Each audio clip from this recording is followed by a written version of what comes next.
Hi everybody, ये video class 11th वाले के लिए है। इसमें हम आपको समझाने जा रहे हैं वाणिज्य किसे कहते हैं।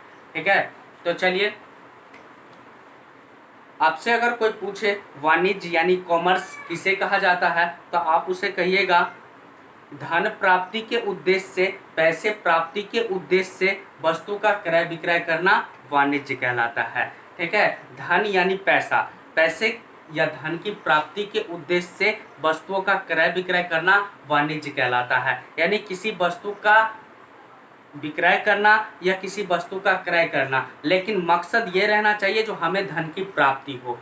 तो यहाँ पर बात आया जो हमें धन की प्राप्ति क्यों जरूरी है, धन की प्राप्ति हमें क्यों करनी चाहिए। तो हमें अपनी आवश्यकताओं को पूरा करने के लिए धन की प्राप्ति करनी पड़ती है। ठीक है, अगर हम धन की प्राप्ति नहीं कर पाते हैं तो हम अपनी ज़रूरत के चीज़ों को, ज़रूरत के जो सामान होता है उसको नहीं खरीद पाते हैं। ठीक है, तो अगर धन की प्राप्ति हो जाती है तो हम अपने सभी ज़रूरत के चीज़ों को आसानी से क्या करेंगे, खरीद पाएंगे। क्योंकि ये संसार में, ये दुनिया जो है, इस संसार में प्रत्येक प्राणी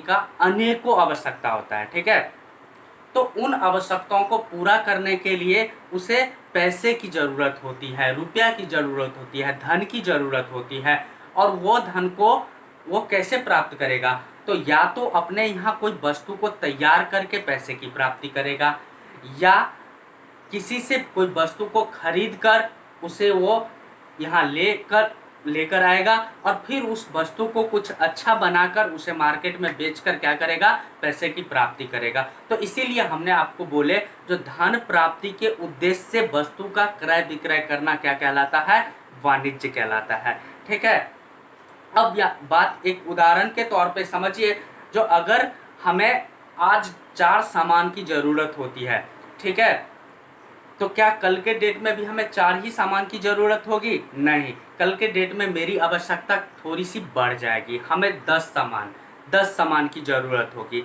कुछ दिनों के बाद हमें 25 सामान की ज़रूरत होगी, कुछ दिनों के बाद हमें 50 सामान की ज़रूरत होगी। तो इन सामानों को खरीदने के लिए मेरे पास क्या होना चाहिए, पैसा होना चाहिए, रुपया होना चाहिए, धन होना चाहिए। अगर पैसा, रुपया, धन मेरे पास मौजूद हो जाता है या मौजूद है, तब तो हम वो सामान को आसानी से खरीद लेते हैं। अगर ऐसा नहीं हो पाता है तो हम वो सामान को खरीद नहीं पाते हैं, जिससे मेरी आवश्यकता की पूर्ति नहीं हो पाता है। तो इसी कारण से क्या होता है, अपनी आवश्यकताओं को पूरा करने के लिए धन की व्यवस्था करना पड़ता है, और वो धन की व्यवस्था वस्तु के क्रय विक्रय से आपको करनी पड़ती है। और वस्तु के क्रय विक्रय से आपको जैसे ही धन की प्राप्ति हो जाती है तो उस धन का यूज आप अपनी आवश्यकताओं को पूरा करने के लिए करते हैं।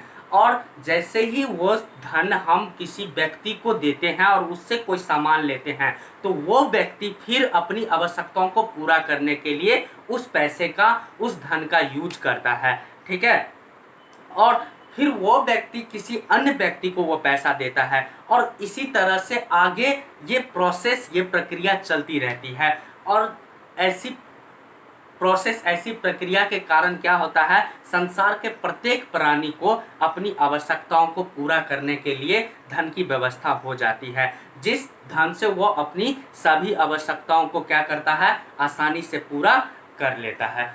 तो लास्ट में फिर हम इस वीडियो में इतना ही आपको समझाने आए थे, जो कॉमर्स का डेफिनीशन क्या है। तो आपको फिर से हम लास्ट में एक बार बता रहे हैं, जो कॉमर्स यानी वाणिज्य किसे कहेंगे, तो आप कहेंगे धन प्राप्ति के उद्देश्य से वस्तुओं का क्रय विक्रय करना वाणिज्य कहलाता है, ताकि अपनी आवश्यकताओं को कोई भी व्यक्ति उस धन से पूरा कर पाए। ओके।